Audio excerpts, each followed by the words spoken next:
What is Illuminati and what was Tupac Shakur suggesting when he said Illuminati?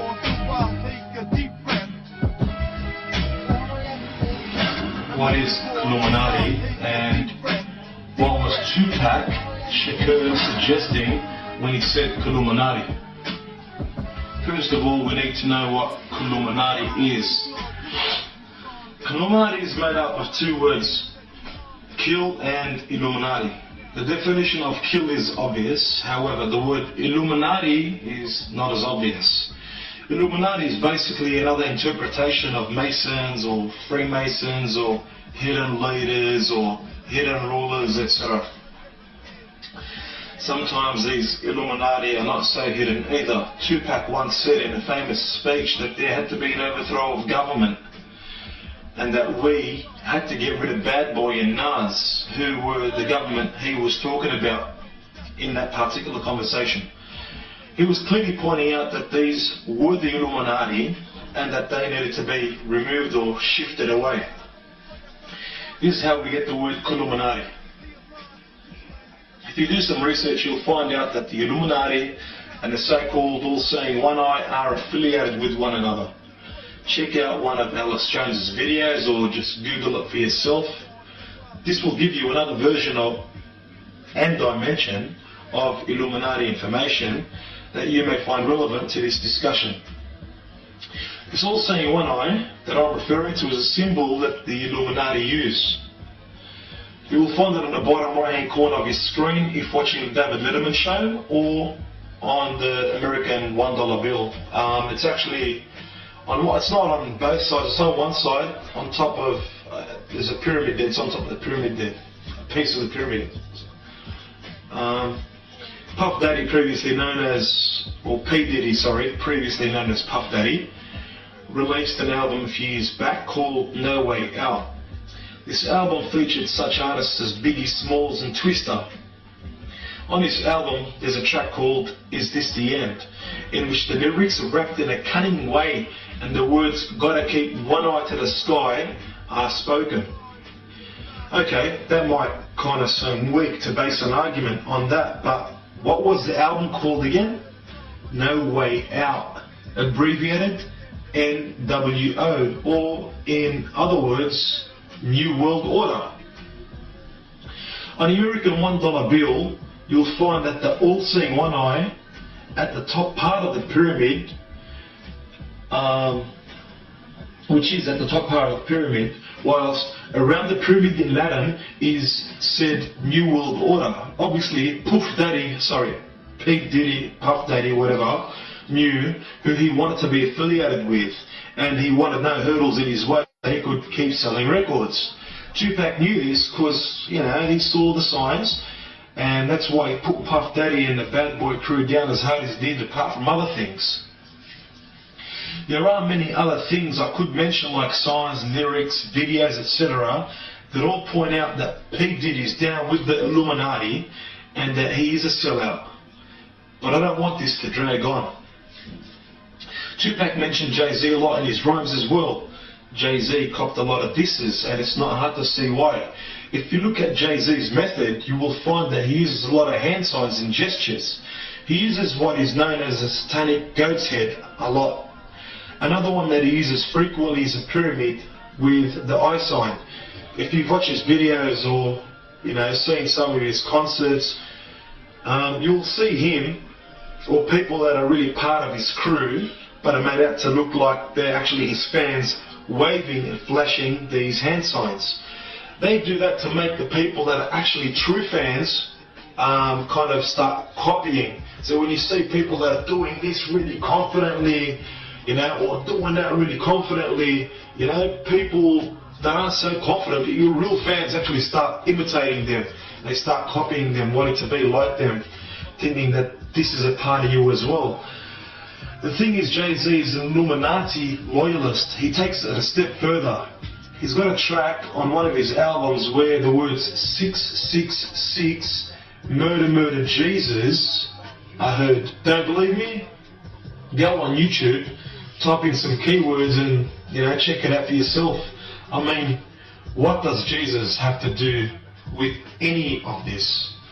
Personally, this clearly proves to me that Jay-Z is proving his pledge of allegiance to the satanic cult. Another sign of his proving his pledge, but in a different way, is the actual name of his label, Rockefeller.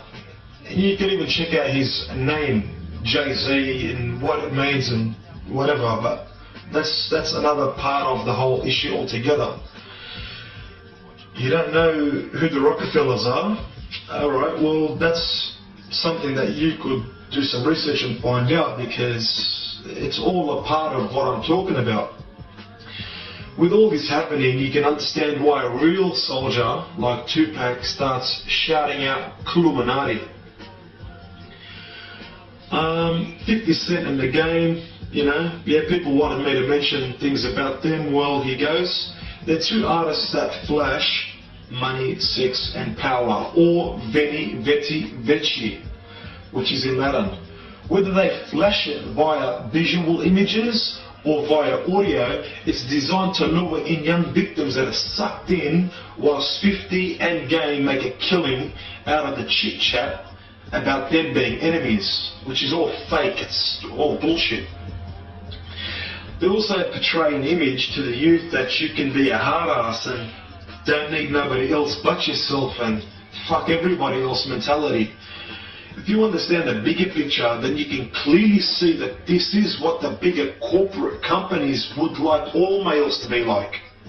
This way, they have no possible potential threat long term. Disunity is actually good for corporate companies. Not like disunity amongst themselves, but disunity outside their circle.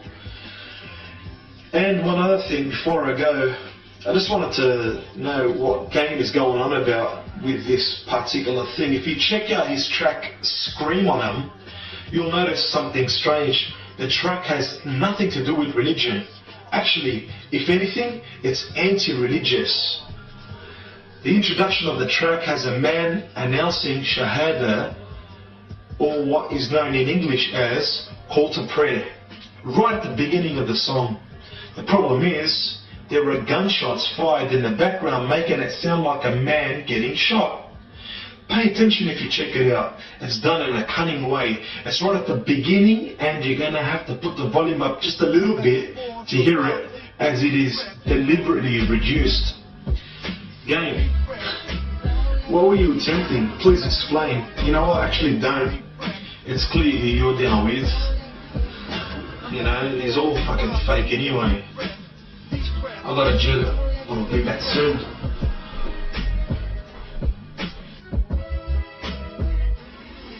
If I'm weak, Lord, please make me stronger.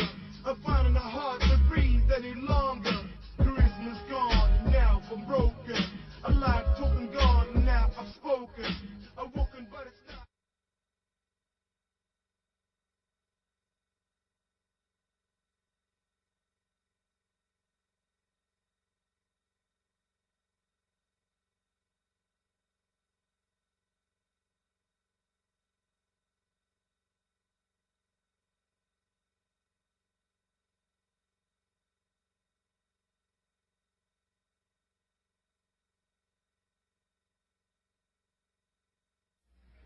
The very word secrecy is repugnant in a free and open society. And we are, as a people, inherently and historically opposed to secret societies, to secret oaths, and to secret proceedings. We decided long ago that the dangers of excessive and unwarranted concealment of pertinent facts far outweighed the dangers which are cited to justify it. Even today, there is little value in opposing the threat of a closed society by imitating its arbitrary restrictions. Even today, there is little value in ensuring the survival of our nation if our traditions do not survive with it. And there is very grave danger that an announced need for increased security will be seized upon by those anxious to expand its meaning to the very limits of official censorship and concealment. That I do not intend to permit to the extent that it's in my control. And no official of my administration, whether his rank is high or low, civilian or military, should interpret my words here tonight as an excuse to censor the news, to stifle dissent, to cover up our mistakes, or to withhold from the press and the public the facts they deserve to know. Don't let anybody make you think that God chose America as his divine messianic force to be a sort of policeman of the whole world.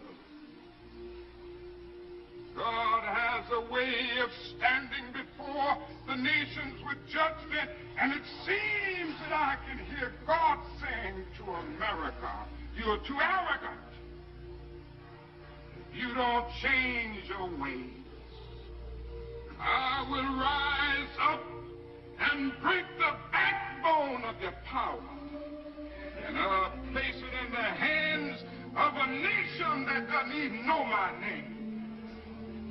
Be still and know that I'm God." The promises of the great society have been shot down on the battlefield of Vietnam, making the poor, white and Negro, bear the heaviest burdens both at the front and at home. All the civil rights leaders, for various reasons, refuse or can't take a stand or have to go along with the administration. That's their business. But I'm a believer that I know that justice is indivisible. Injustice anywhere is a threat to justice everywhere. And the response and dedication of our citizens, whenever they are fully informed. I not only could not stifle controversy among your readers, I welcome it. This administration intends to be candid about its errors. For as a wise man once said, an error doesn't become a mistake until you refuse to correct it. We may